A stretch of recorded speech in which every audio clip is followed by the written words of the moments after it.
通过高铁延伸到屏东的可行性研究案，并且选择从左营到屏东6块厝路线作为后续综合规划的优先方案。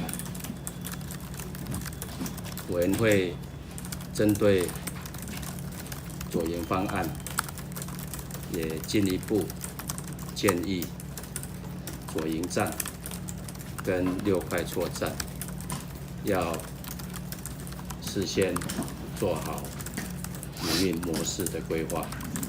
那这一部分，交通部特别请铁道局后续要事先跟台铁局跟高铁公司协商，进行后面的西部规划。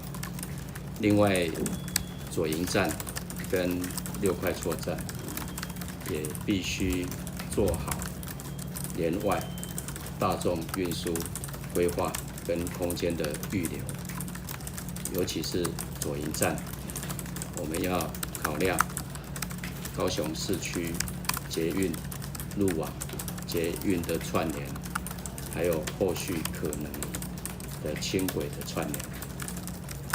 那6块厝站，我们要考虑到后续西高铁、西部高铁、东部快铁整体铁路网的建设，必须事先要做好快铁共站，还有快铁路线的整体的发展规划。管长啊，无丢，委员拢到。来委员，你好，上来，我上来。局长好，好，局长好。不好意思。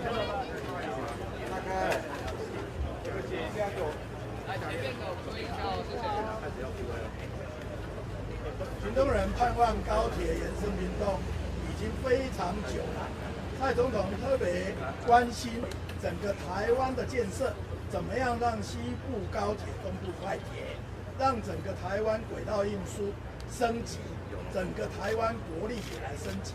今天我们到现场，要跟屏东乡亲报告好消息，也让交通部把规划案让各界知道。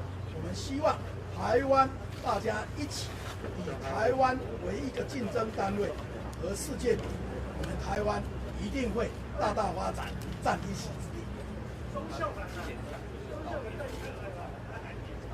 现场有人质疑说地点设置不当。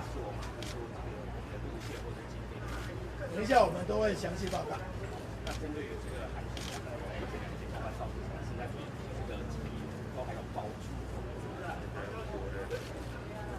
我也有很多国民党的朋友，他们都很有水准，也很有修养，但不晓得国民党为什么会提名这样一个的人来代表国民党选总统，这我就不了解。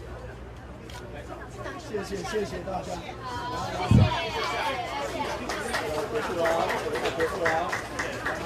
欢迎我们苏院长赵永清，你的第1.5